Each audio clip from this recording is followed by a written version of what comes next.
dear students of 4th class. Here I am with the chapter number 10, money. Last class में we completed our chapter. I hope time and calendar is just amazing chapter for you. Let's begin. मैं आपको दिया है story of money. यहाँ पर have you ever exchange your pen with your friend eraser? क्या आपने कभी अपने पेन को अपने फ्रेंड की इरेजर से एक्सचेंज किया है कि भैया 2 मिनट के लिए एक्सचेंज कर लेते हैं, यहाँ हमको इरेजर की ज़रूरत है ऐसे करके। तो ये आपको जो ये बताने का मकसद ये है कि जब पहले के सिस्टम बता रहे हैं कि सब एंशिएंट टाइम्स में पीपल के पास कुछ पैसे वैसे तो कुछ इन्वेंट हुए नहीं थे, तो उनके पास कोई चीज़ होती थी तो वो गिरवी रख कर वो दूसरी चीज़ ले लेते थे। जैसे कि अगर किसी के पास अच्छा कोई एक्सचेंज का गुड्स है ना, सामान है, बार्टर सिस्टम कहा जाता था इस सिस्टम को, जिसमें वो लोग गुड्स और सर्विसेज में एक्सचेंज करते थे यूजिंग मनी, मतलब मनी की जगह ये अपने सामानों को यूज़ करते थे। जैसे कि पहले के ज़माने में वीट का एक बैग देकर आप थोड़ा मिल्क ले सकते थे। किसी के पास जिसके पास मिल्क बेचने वाला होगा उसके पास आप थोड़ा सा मिल्क वीट का एक बैग दे दो, वो आपको एक्सचेंज में मिल्क दे देगा। तो ये वाला जो है ये बार्टर सिस्टम कहलाता था। बट ये जो चीज़ें थी ये क्या होती थी, अगर कोई दूर दराज जाना है किसी को तो वहाँ ले जाने के लिए ये रास्ते में ख़राब हो जाती थी। तो ये बार्टर सिस्टम सूटेबल नहीं था इतना ज़्यादा कि सारे काइंड के ऑब्जेक्ट को आप ले जा के रख सको, क्योंकि पहले के टाइम में ट्रैवलिंग के लिए भी कोई सुविधा नहीं थी, पैदल पैदल ही जाना पड़ता था। भले ही 1 महीना लग जाए 2 महीने लग जाए, लेकिन पैदल ही चलना पड़ता था, वहाँ पर कोई और ऑप्शन था ही नहीं। तो यहाँ पे फिर लोगों ने क्या शुरुआत हुई प्रीशियस मेटल्स की। जो प्रीशियस मेटल्स है सच एज गोल्ड, गोल्ड को इन लोगों ने पैसों के तौर पे यूज़ करना शुरू कर दिया, क्योंकि ये क्या थे, बहुत ज़्यादा अनमोल थे, मतलब देखने में भी इतने खूबसूरत, और पता नहीं क्यों उन लोगों को लगा कि ये बहुत ज़्यादा महंगे होंगे उस टाइम पे। क्योंकि देखो आप अगर उस टाइम पे होते तो आपको तो ये पत्थर ही लगता ना कि बस ये चमकीला पत्थर है, क्योंकि हमें गोल्ड क्या है उस टाइम पे पता ही नहीं था। तो ये इन लोगों ने इसका यूज़ क्या करा, जो राजाओं के पास खजाना रहता था ना, अशरफियाँ वाला टाइप, तो उसको इन लोगों ने पैसों में तब्दील कर दिया कि ये इसको हम कॉइन्स के रूप में गिनेंगे।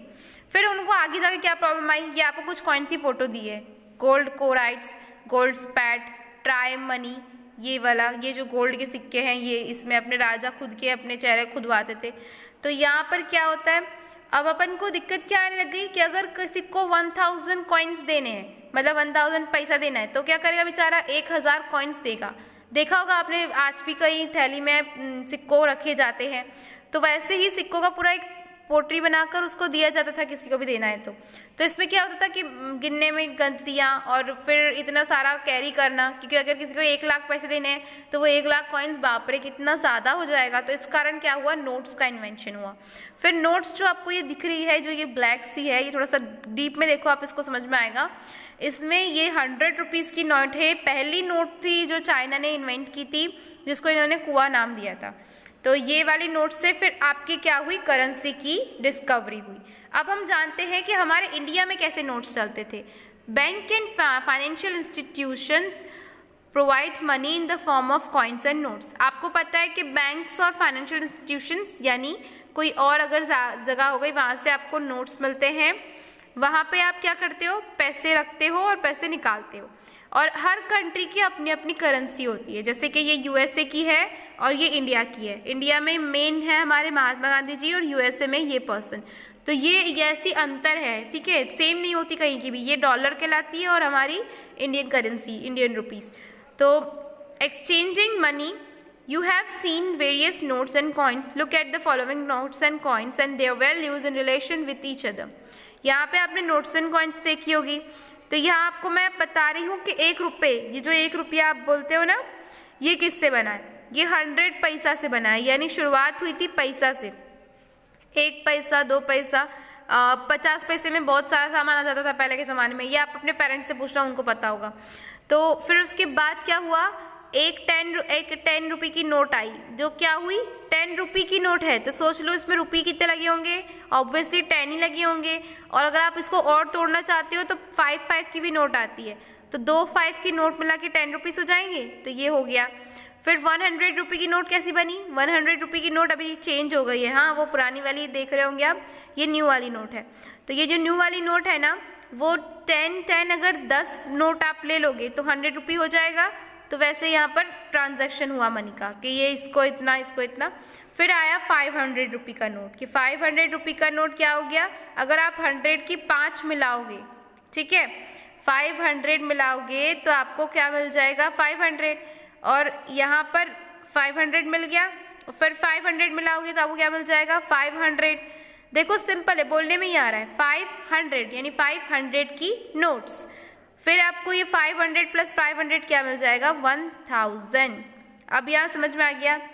और हर गवर्नमेंट अपनी नोट्स खुद ही इंट्रोड्यूस करती है, तो ये denominational remover of older from time to time. तो यहाँ ऐसा होता है कि पुरानी को नए में एक्सचेंज करा जा रहा है, तो ये होता है। ये जो थी 1000 की नोट आपने देखी होगी, तो इसको क्या कर दिया है, रिमूव कर दिया है और अब ला दिया है कि 2000 की नोट्स चलेंगी। स्टूडेंट्स यहाँ आपके लिए एक मज़ेदार काम है, देखो कितना इंटरेस्टिंग काम है। आपके पास मान लो कि 46 रुपीज़ है और आप बताओ कि उसको देने के दो तरीके क्या हो सकते हैं।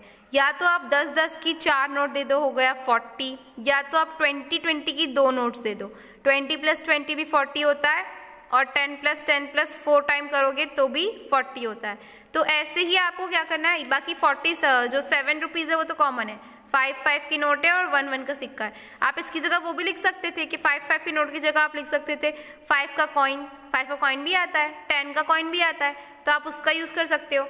तो यहाँ पे आपको क्या करना है कि जैसे कि ये 2 तरीके बताए हैं पे करने के, वैसे ही आपको 2 तरीके बताने हैं पे करने के। 77 रुपीज़ देना है आपको शॉपकीपर को, तो आप क्या करोगे, या तो आप 50 की एक नोट दे दोगे, जैसे मैंने बताया 50 की एक नोट दे दिया, कितना बचा 20 बचा, एक 20 की नोट दे दिया, फिर कितना बचा 7 बचा, तो 7 रुपीज़, तो ये इधर दिखाई दिया था मैं कैसे देना है 7 रुपीज़, एक 5 रुपये की नोट और 2 का सिक्का, ये हो गए ना 77 रुपीज़। वैसे ही अगर दूसरी तरीके बताना है तो दूसरा तरीका आप बता दो कि ये 10 की है, ये 10 की है, कितने 10 की नोट देनी पड़ेगी अपन को 7 देनी पड़ेगी, तो मैं 7 दे दूँ 10 की नोट, यहाँ पे कितनी हो गई, ये हो गई 7 कंप्लीट 7, 1 2 3 4 5 6, 1 2 3 4 5 6 ही हुई है, अभी एक और बनाना पड़ेगा, ये हो गई 7, तो 70 रुपीज़ हो गया। और 7 रुपीज़ तो आप ऐसे बता सकते हो कि ये 5 रुपीज़ की कोन है और यहाँ पे 2 रुपीज़, ये हो गया। ऐसे ही आपको इन दोनों को भी करना है, ठीक है, ये वाला आप करके मुझे बताओगे। फिर नेक्स्ट है आपकी एक्सरसाइज में आपको बोला है कि अगर आपके पास इतने रुपये हैं तो यहाँ पे लिखना है येस, और अगर नहीं है तो आपको यहाँ पे नो लिखकर वो नोट बनानी पड़ेगी जितने आपको चाहिए। तो देखो 87 रुपीज़ चाहिए थी, तो यहाँ पे कितने हैं 50 + 10 60, 60 + 10 70, 70 + 10 80, 80 + 5 85, 85 + 2 85 के बाद 86, 87 यानी आपके पास पूरे रुपीज़ है, तो यहाँ पे आप लिख दोगे येस। फिर काउंट करो 99 रुपीज़ चाहिए थी और इनके पास सिर्फ 50 का नोट है, तो यहाँ पे नोट्स की रिक्वायरमेंट है ना, तो क्या करोगे आप, कितने पैसे चाहिए तो उसको पहले माइनस करके चेक कर लो कि कितने रुपए चाहिए आपको, तो माइनस करने पर आपको मिला 49। तो अब इसको कंप्लीट कैसे करेंगे स्टूडेंट्स, बहुत ईजी है, आपको 49 रुपीज़ बनाना है। 49 रुपीज़ कैसे बनाओगे आप, पहले तो मैं ले लेती हूँ 2 20-20 की नोट, ठीक है, ये हो गया 20-20 की नोट, ये कितना बनाएगा 40 बनाएगा, है ना। अब मैं 5 रुपीज़ का एक ले लेती हूँ, ये 5 हो गया 5 रुपीज़ का, तो यहाँ 5 प्लस हो गया, अब अपने पास कितना हो गया, इसको प्लस करने पर 45 हो गया। अपन को क्या चाहिए 49 चाहिए, तो और कितने कम है ना, वो देख लो आप, 45 के 46, 47, 48, 49, 4 रुपये की कमी है, तो 4 रुपये कैसे लाएंगे अपन, 2-2 के सिक्के ले लेते हैं, ये 1-2 का सिक्का, ये 1-2 का सिक्का, 2-2 का सिक्का कितना हो गया 4 हो गया। अब यहाँ पे काउंट करो पूरा 49 हो रहा है, यानी अब अपने पास पूरे रुपये हो गए, तो यहाँ पे आप लिख दोगे, पहले तो आपको नो लिखना था, ठीक है, नो लिखना था, फिर ये आपको नोट्स यहाँ बनानी थी, कितनी नोट्स आपको और चाहिए। फिर यहाँ पर भी आप काउंट करो कितनी है 20 कितना हो जाएगा 40 + 20 60 रुपीज़ है आपके पास, तो यहाँ पर 60 से माइनस करके देख लेते हैं कितना और चाहिए, 15 रुपये और चाहिए, तो कुछ नहीं, एक 10 की नोट बना दिया और एक 5 की नोट बना दिया, 15 रुपये हो गए टोटल, देखो हो गए 15 रुपये। यहाँ पे आपको नो लिखना था, लेकिन पहले नो क्यों, क्योंकि हमारे पास पैसे पर्याप्त नहीं थे, इतने पैसे और अपन किसी से लेकर आते हैं फिर देंगे, ऐसा वाला काम। 678 यहाँ क्या है आपको दिया हुआ है कि यहाँ पर 500 यहाँ पे पैसे तो ज़्यादा लग रहे हैं, 678 है, तो यहाँ पे क्या करना पड़ेगा अपन को, पैसे हटाना पड़ेगा।